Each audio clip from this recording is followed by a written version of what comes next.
In this video we're going to discuss the advanced sales funnel with a one-time offer and 2 products.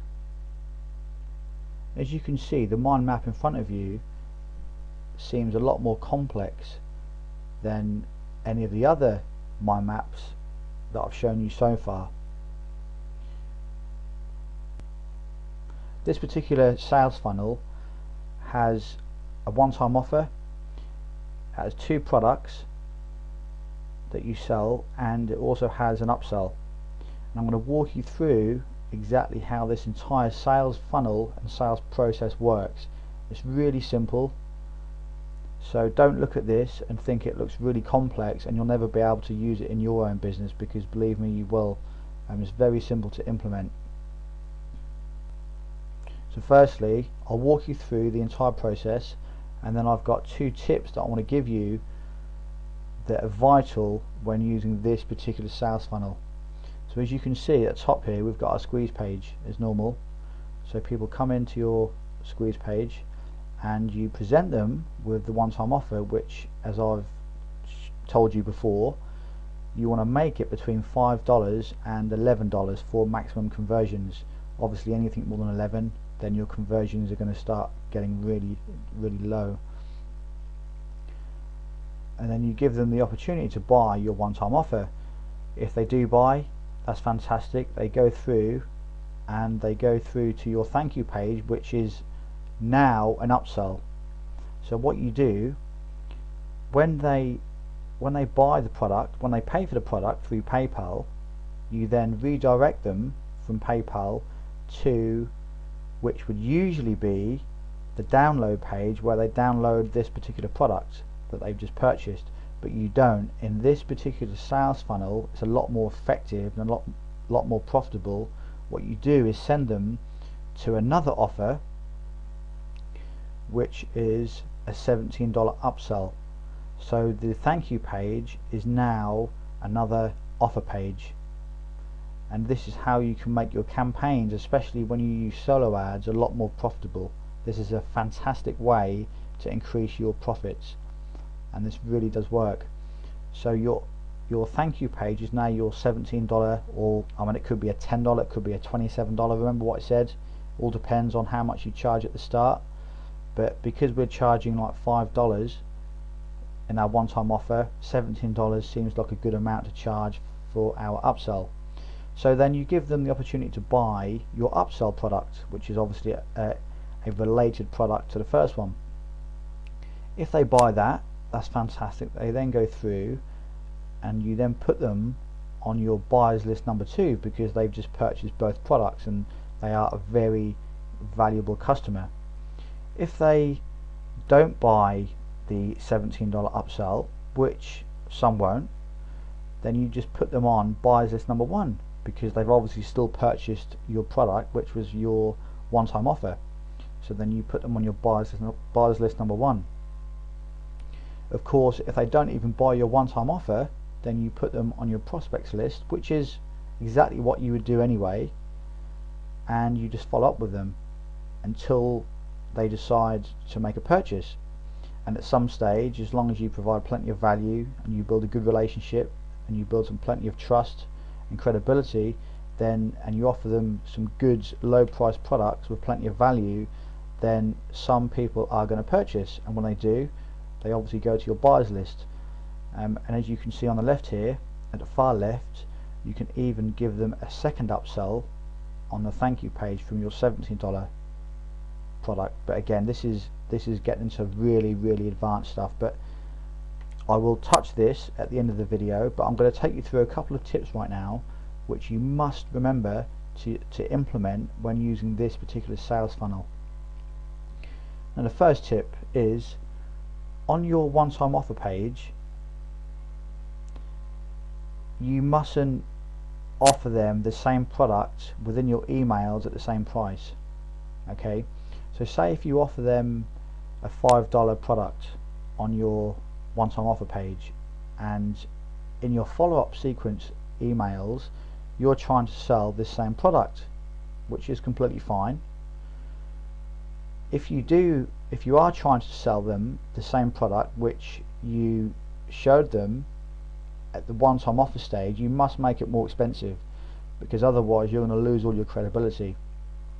So on the one-time offer page, say if you offer them your course for $5, within your emails you must make it more than $5. You must make it 7, 10 or 11, obviously not too much more, because it's going to start to cause a lot of problems, but make it more expensive than what it would have been on the one-time offer stage.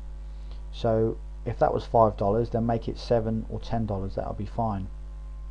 Now the next thing you have to bear in mind when using this particular sales funnel is when you use upsells and the visitor decides not to buy anything, you must provide them with a link where they can download the previous product that they just bought, because otherwise they're going to get really upset. You're going to get a lot of emails and your system isn't going to work very smoothly, because remember what I said quite a few videos ago, and I always say this: you want your sales funnel to work on 99% autopilot. You don't want to have to keep coming in and sending people products, because this defeats the whole object of having an online business and using a sales funnel. Okay, you want to make it as efficient as possible. Obviously you're going to have to make some tweaks and come in and change some things now and again. That's fine, but you obviously don't want to come in and have to send people products all the time. You want your system to do that for you. So when you send people to the $17 upsell page, so remember, someone's bought your one-time offer, and when they're about to download it, PayPal sends them to a different offer page rather than the download page. And on this offer page you give them the opportunity to buy another product for $17.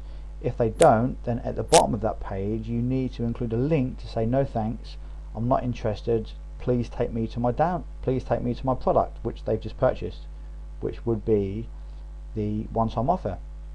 Okay, so you need to definitely include that link at the bottom of the page when you include this $17 upsell page, offer page.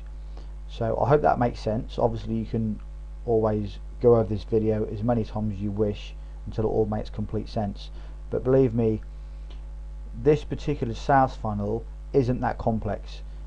It may look quite complex to start with, but after you've included a few different products within your sales funnel and you've got a lot more follow-up emails in place, then you'll be surprised at how fast and how big that your own particular sales funnel will grow. So those are the two tips that are vital that you must use when using this particular type of sales funnel. You mustn't include the course at the same price within your first lot of emails as the one-time offer. It must be more expensive. And secondly, remember to always include a no thanks link on any upsell page. Basically, I mean, I use this one for example because we only use one in this particular example of this process. And lastly, before we end the video, I want to quickly discuss this option here. As I said, you have another option to include another upsell on the thank you page, and by all means you can implement this technique. It works really well, because remember what I said to you is your one-time offer page here is to get people to find out if they have the ability to pay, and not only that, is to recoup your investment. And once they get to the $17 offer page, if they buy that, you obviously know they're a very hot buyer, and they're going to be in your buyers list number 2. But before you put them in your buyers list number 2, you have the option, obviously they're going to go to PayPal again and buy this product. You then have the option of sending them to another offer page for say $47. Now again, this is purely optional. One upsell is usually fine, but 2 upsells, if you'd like to implement any more upsells in your sales funnel, again, this is for you to decide only, and this is purely optional, and this is something that you have to decide yourself.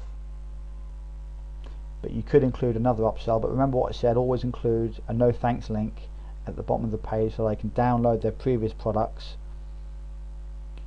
so you don't upset anybody or you don't start getting emails again. You want your system to work 99% on autopilot. So this is another option for you to consider when you build your sales funnels out.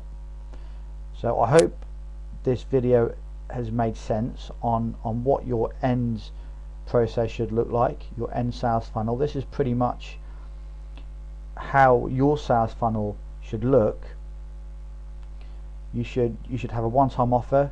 I mean, definitely when you use solo ads, you should have a one-time offer, obviously a prospects list, a buyers list, a buyers list number 2, and have some upsells in there as well, because having upsells definitely increase your profits, especially when you use solo ads. But in general, you can use upsell pages as well. They work really well. But again, it's purely your choice. Once you get to a stage where your sales funnel begins to really grow and get a lot bigger, you can obviously then make your own decisions as to how many upsells and downsells and where you want all your visitors and traffic to go when they go through your funnel.